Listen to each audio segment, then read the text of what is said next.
That's incredible. What is it like going essentially from retirement to internship? Like starting the cycle almost completely over again, sort of bottom of the totem pole.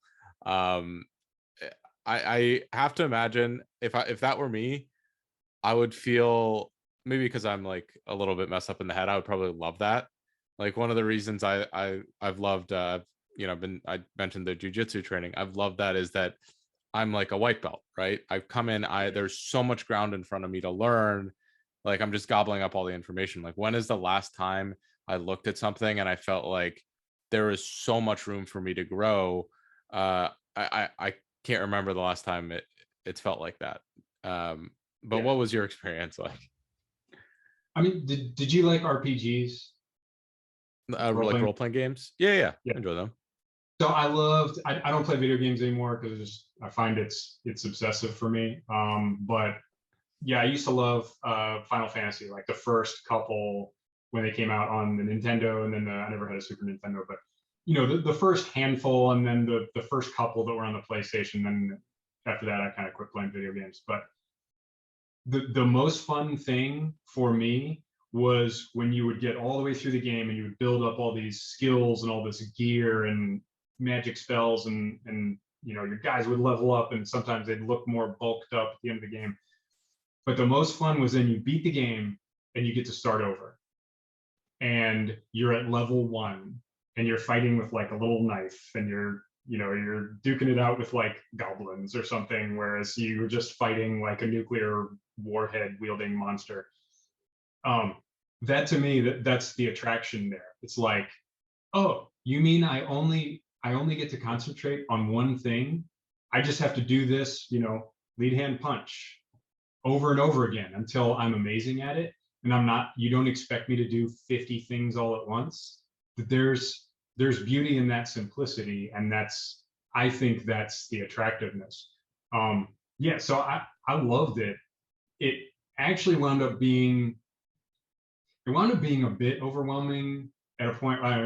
Towards the end, I caught COVID and I had like the brain fog was killing me. But it wound up being kind of difficult just because we had a project, we had all of the meetings and sort of networking and kind of figuring out the googliness of it all. And then they wanted you to do the data analytics course, which I was doing anyway. Um, but then you also have to transition out of the military after 23 plus years. And that involves a lot of stuff, just a ton of paperwork and medical appointments and all this stuff. So it wound up being a bit of a juggling act. But for me, the going back to square one on a job where you just show up and you're like, I'm the dumb guy. I don't know what to do. What's this acronym mean? Whereas in the Marine Corps, as a field grade officer, you ask somebody what an acronym means, they're like, what are you, an idiot? Go look it up. Like, stop wasting my time. But you come in as the intern and you kind of all look the same-ish. Nobody knows that I was a major and the guy that I'm working with was a sergeant. It doesn't matter. We're all wearing collared shirts and calling each other Steve and Al. So yeah, it was really cool just to kind of, for those portions of the day and for that 3 months, just kind of throw off the yoke, like never put on a uniform unless I had to do something on base, and just kind of be regular Joe at the company was really pretty cool. I absolutely loved your RPG analogy.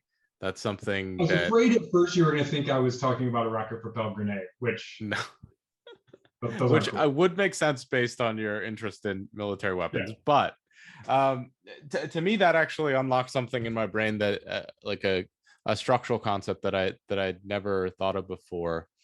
And it's this idea that when you're starting out, right, there's so many more possibilities. Like at the beginning of those games, like the skill branches, whatever it is that you could go, they're not limitless, but there's a ton of them, right? But the amount of things that you have to do at the beginning of the game is pretty linear, right? Like your quests are very well lined out. I think that's very similar to data science, any of these paths, right? Is that wow, there's so many different directions I could go. I could go to data engineering, data analytics, machine learning engineer, whatever it is. But the starting path in theory it should be pretty straightforward, where it's like I'll learn some Python, maybe some statistics. Like I don't want to get ahead of myself. Yeah. Once you get later in your career, it's the opposite. You're essentially like narrowing the scope of your total opportunities the more you specialize, but the responsibilities that you have are very vast because you've accumulated this skill. I see this as the same as creating YouTube content. Is when I was first making videos, all I had to do is make videos. I had fun, I got a plan, I got to do whatever, Yeah, and I there's would no just go content cruise them. strategy. It's just like, what do I Yeah, feel like talking about today? exactly. And Yeah. now I have to plan all the videos, I have to work with sponsors, I have to do speaking, I have to do all these things. And the amount of creativity that I can have in the videos, in theory, limits. Like I'm pretty much can only talk about the data domain, right? Or else people will be like, Yeah. what the hell is this guy talking about? Right. Yeah. And so I mean that's a false limitation. That's something I sort of impose on myself for the continuity of the business. But it is a little bit like that. And it is unbelievably refreshing. And we should be grateful for those opportunities where we do get to start over. And we can have those when we learn a new Python module or when we do some of these things. Yeah. But to say someone at a beginner is at a disadvantage or they're in a bad position, no, it's a different position. There's different strengths and different opportunities and different um, like drawbacks from being in that position. And I really love how your analogy kind of framed that.